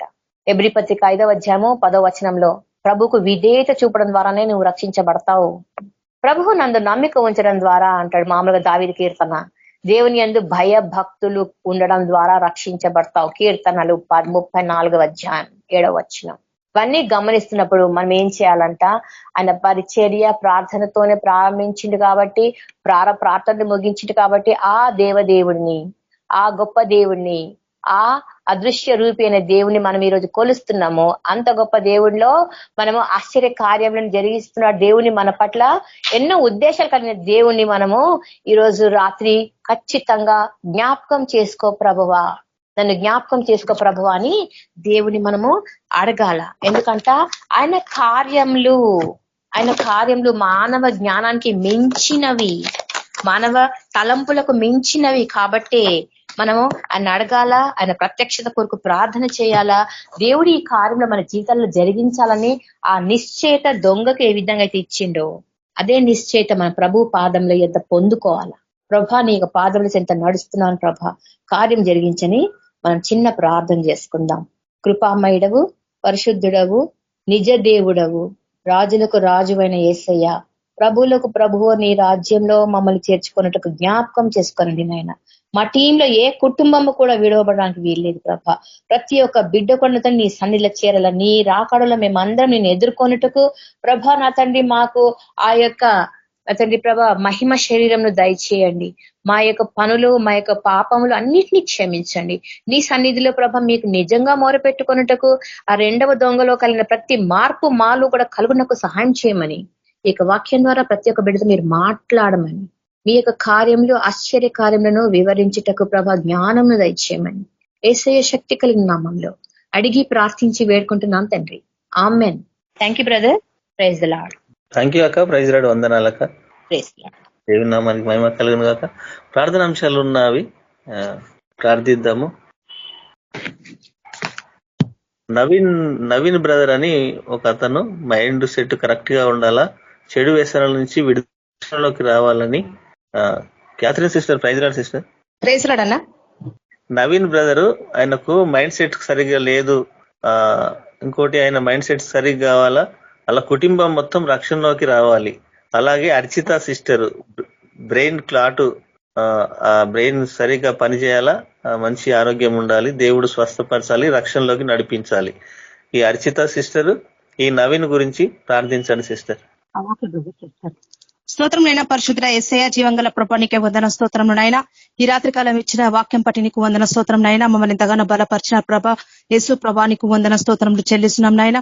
ఇంకా మేము బలమైన సేవ చెయ్యాలా దేవా, ఇంకా అనేక విషయాలు తెలుసుకొని దేవాన్ని రాకడ త్వరలో ప్రభా మేము సిద్ధపడాలి, అనేక మంది సిద్ధంగా తయారు చేయరు దేవా. అలాంటి శక్తిని మాకు దయచేసి ఈ పరిశుద్ధ ఆత్మ నడిపి మాకు దయచేయండి దేవా. ముఖ్యంగా యేసుకృష్ణ నవీన్ బ్రదర్ విషయంలో ప్రార్థిస్తున్న దేవా, యేసుకృష్ణ నామములో బిడ్డ ముట్టడి తాకండి, స్వస్థత దయచేయండి, మంచి ఆరోగ్యం స్వస్థత దయచేయండి దేవా. ఆ బిడ్డకి యేసుక్రీస్తు నామములో ఎక్కడైతే యేసు ప్రభ స్వస్థత కలిగల దేవా మీరే సహాయం చేయండి. ఎక్కడైతే బలహీనమై ఉన్నాడో ప్రభా అక్కడ సంపూర్ణంగా స్వస్థత దయచేయండి. ఆ బ్రెయిన్ తాకండి, సంపూర్ణంగా విడుదల దయచేయండి. సైతర టకరాన్ని కొట్టివేయండి. దేవా నీకే స్తోత్రంలో చెల్లిస్తున్నాం. గొప్ప అద్భుతం జరిగించండి దేవా. కుటుంబంతో రక్షణ పొందాలా మీరే సహాయం చేయండి. సైతాన్ ఆటంకాలను తొలగించండి. బంధకాల కట్టని విరగొట్టండి. ఆ కుటుంబంతో దయ్యాలని కాలిపోను గాక సంపూర్ణంగా విడుదల దయచేసి రక్షించుకోండి, రాకటి తప్పచుకోండి. మరి అక్షిత విషయంలో ప్రార్థిస్తున్న దేవా ఆ బిడ్డ యేసుక్రీస్తును సంపూర్ణంగా స్వస్థత దయచేయండి దేవా. ఎక్కడ పరిస్థితి బాధపడుతుంది దేవా ఆ బిడ్డ సంపూర్ణంగా స్వస్థత విడుదల పొందారు దేవా. లేచుట శక్తి దయచేయండి. నీ పరిశుద్ధాత్మ నడిపి దయచేయండి. తండ్రి నీకు వందనాలు దేవా. కుటుంబానికి విడుదల కలగా చేస్తున్న దేవా మీరే సహాయం చేయండి దేవా. నువ్వు విడుదల చే దేవుడో ప్రభా. ఆ కుటుంబం బంధకాలు కట్టండి విరగొట్టండి దేవా. సంపూర్ణంగా స్వస్థత దయచేయండి. కుటుంబంతో రక్షింపబడాల దేవా. నిన్ను ఒప్పుకునే శక్తి ఆ కుటుంబానికి దయచేయండి దేవా. నీకు వందన ఆ బిడ్డకు తోడే నడిపించి విజయాన్ని మీరు దయచేసి ఆ కుటుంబాలు 2 కుటుంబాలు ఎక్కడ తప్పచుకొని ప్రతి ఒక్క సాక్షి బిడిగా నిలబెట్టుకోమని నజరేయుడైన యేసుక్రీస్తు మడి వేడుకుంటున్నాం తండ్రి. ఆమేన్. ప్రైజ్ లార్డ్ అన్న. Thank you sister. Praise Lord. నేను ప్రార్థిస్తాను. స్తోత్రములు ప్రేమగల తండ్రి, పరిశుద్ధుడమైన యేసు ప్రభువా, నాయన మీ పరిశుద్ధ ఘనమైన నామానికి స్తుతులు స్తోత్రాలు చెల్లిస్తుంటున్నాం. నాయన సాయంకాల సమయంలో మీరు వాక్యం ద్వారా మాతో మాట్లాడిన దేవ మా హృదయాలను శుద్ధీకరించండి ప్రభు. మీ వాక్యమును మా హృదయాల్లో భద్రపరుచుకుని నాయన ఆ ప్రకారంగా మేము నడుచుకునే భాగ్యాన్ని మాకు అనుగ్రహించినందుకు కృతజ్ఞతలు అర్పిస్తుంటున్నాం నాయన. అలాగే నా తండ్రి మరి ప్రార్థన రిక్వెస్ట్ గా అడుగుతున్నాం నాయన. సుందర్రావు బ్రదర్ ను ముట్టండి, తాకండి, స్వస్థపరచండి నాయన. మంచి ఆరోగ్యం దయచేయండి ప్రభా. కుటుంబంలో శాంతి సమాధానం నెమ్మది దయచేయండి ప్రభా. సంపూర్ణ స్వస్థత అనుగ్రహించమని ప్రార్థిస్తుంటున్నాం నాయన. రక్షణ నా తండ్రి అతనికి దయచేయమని ప్రార్థిస్తుంటున్నాం. ఎలిషమ్మ గురించి కంటి చూపు విషయంలో మీరు చేసిన సహాయాన్ని బట్టి కృతజ్ఞతలు అర్పిస్తుంటున్నాం ప్రభా. ఆ కుటుంబాన్ని నా తండ్రి మీరు సర్వసత్యంలోకి నడిపించండి, రక్షించుకోండి. యేసుక్రీస్తు నామంలో సాక్షులుగా నిలబెట్టుకోండి ప్రభా. స్తోత్రం. అలాగే రేణుకా సిస్టర్ విషయంలో ప్రార్థిస్తుంటున్నాం నాయన. మరి సిస్టర్ను ముట్టండి, తాకండి, స్వస్థపరచండి. తల మొదలుకొని అరికాల వరకు స్వస్థత కలగజేయమని ప్రార్థిస్తుంటున్నాం. సిస్టర్స్ బ్రదర్స్ మంచి సేవలు వాడుకొని ప్రభావ గొప్ప సేవకులుగా నా తండ్రి మీ సాక్షిగా పెట్టుకోమని ప్రార్థిస్తుంటాం నాయన. అలాగే యాదగిరి బ్రదర్ విషయంలో ప్రార్థిస్తుంటాం నాయన. అలా కుటుంబంలో నా తండ్రి ప్రతి ఒక్కరికి రక్షణ కలుగును గాక అని ప్రార్థిస్తుంటాం. అతన్ని ముట్టండి, తాకండి, స్వస్థపరచండి.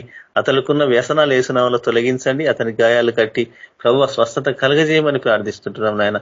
అలాంటి స్థితులు ఎంతమంది ఉన్న ప్రభావ ముట్టి తాకి స్వస్థత కలగజేసి నాయన మీ రక్షణ భాగ్యం అందరికీ అనుగ్రహించమని ప్రభావ ఇక్కడ కూడి ఉన్న మాకు ఆయన మీ కృప, మీ సన్నిధి, మీ కాపుదలలో మమ్మల్ని భద్రపరిచినందుకు స్తోత్రమునైనా. మమ్మల్ని జ్ఞాపకం చేసుకొని మీ కృపలోనైనా మీ సాక్షులుగా నిలబెట్టుకోమని కృతజ్ఞతా స్తుతులు స్తోత్రాలు చెల్లిస్తూ యేసుక్రీస్తు నామం పేరిట అడిగి వేడుకొని ప్రార్థిస్తున్నాం తండ్రి. ఆమేన్. అందరికి వందనాలు. Parishuddharao brother praise Lord. Blessing ఇవ్వండి. ఓకే. మన ప్రభువైన యేసుక్రీస్తు కృప, కనికరము, ప్రేమ, సమాధానం, నడిపింపు చేరచిన మనందరికీ లోకంలోని సకల పరిశుద్ధులకు సదాకాలం తోడండి నడిపించింది. ఆమేన్. అందరికీ ప్రైజ్ లార్డ్. అందరికీ వందనాలు. Praise Lord. అందరికీ ప్రైజ్ లార్డ్.